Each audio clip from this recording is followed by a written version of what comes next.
আসসালামু আলাইকুম সবাইকে। সো আজ আমার কাছে ইজি গ্যাজেটের পক্ষ থেকে 3টা কিবোর্ড পাঠানো হয়েছে, জিওল্যাংয়ের K87 অ্যান্ড T8 এর 2টা ভার্সন পাঠানো হয়েছে। আজ আমরা এই কিবোর্ডগুলো আনবক্স করব এবং ইনিশিয়াল এক্সপিরিয়েন্সটা দেখব, প্রাইস অ্যান্ড ওভারঅল এক্সপিরিয়েন্স কেমন মনে হচ্ছে। This is going to be a really short video because কালকে ঈদ অ্যান্ড একটু ব্যস্ততা আছে, but I was really excited to unbox them, so couldn't wait. আচ্ছা, আমরা শুরু করি একদম উপরের বোর্ডটা দিয়ে শুরু করি। T8 এর আই গেস ব্লু ভেরিয়েন্টটা, এটা দেখি ভিতরে কী কী আছে। This is the keyboard, aging foam Maono, and cool color, blue switch version. এখানে একটা Ziyou এর লোগো আছে। Overall the build quality is really solid, অনেকটা Z686 এর কথা মনে করিয়ে দিচ্ছে। এখানে কাটআউট আছে যেটা দেখতে সুন্দর লাগছে। Overall the build quality is really nice, the colour is exceptional. ভেতরে আর কি কি আছে দেখি। So there is a matching cable type C, average quality, and there is a keycap পুলার। কোনো সুইচ পুলার নাই, যদিও এটা হট সোয়াপ। আমার কাছে এই কালারটা বেটার মনে হচ্ছে, ইউনিভার্সালি সবার পছন্দ হবে। হোয়াইট কেবল আছে যেটা pretty standard. This looks nice, right? কি ক্যাপের কালার কম্বিনেশনটা খুব ভালো লাগতেছে, অ্যান্ড ওইটার মতোই, ব্লুটার মতোই এটার বিল্ড কোয়ালিটি খুবই সলিড। অ্যান্ড এখানে যে লোগোটা আছে সেটা রেড কালারে দেওয়া আছে। It's a very well build keyboard, যথেষ্ট স্ট্রং মনে হচ্ছে। এটা I guess red switch.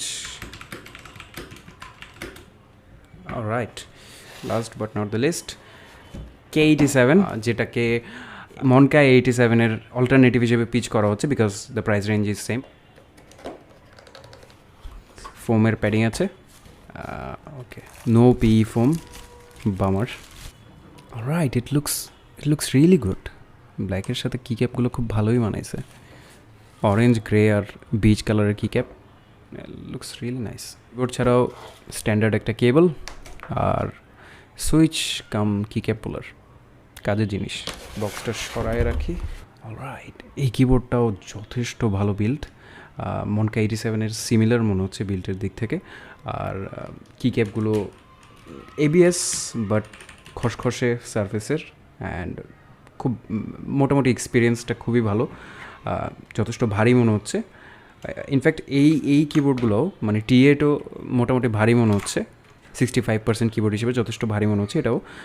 But this is really well build keyboard. Monka 87-এর মতোই মনে হচ্ছে, খুব একটা হলোনেস নাই, যথেষ্ট টাইট টাইপিং এক্সপিরিয়েন্স। হালকা র্যাটেল আছে যেটা নিয়ে বিস্তারিত কথা বলবো রিভিউতে, আপাতত এতটুকুই থাক। অ্যান্ড প্রাইসগুলো বলে দিই। T8-এর প্রাইস হচ্ছে 3500 টাকা, যেটা ইজি গ্যাজেটে 1 বছরের ওয়ারেন্টি সহ আপনারা কিনতে পারবেন। K87-এর প্রাইস হচ্ছে 3800 টাকা, এটাতেও 1 বছরের ওয়ারেন্টি আছে এবং 2টা কিবোর্ডেই ফ্রি ডেলিভারি পাচ্ছেন সারা বাংলাদেশে। ডিসক্রিপশনে লিঙ্ক দেওয়া থাকবে ইজি গ্যাজেটের, আপনারা চাইলে সেখান থেকে অর্ডার করতে পারেন। So this is it for the video. ইনশাল্লাহ নেক্সট ভিডিওতে এটা নিয়ে আরও ডিটেলে কথা হবে। আল্লাহ হাফেজ।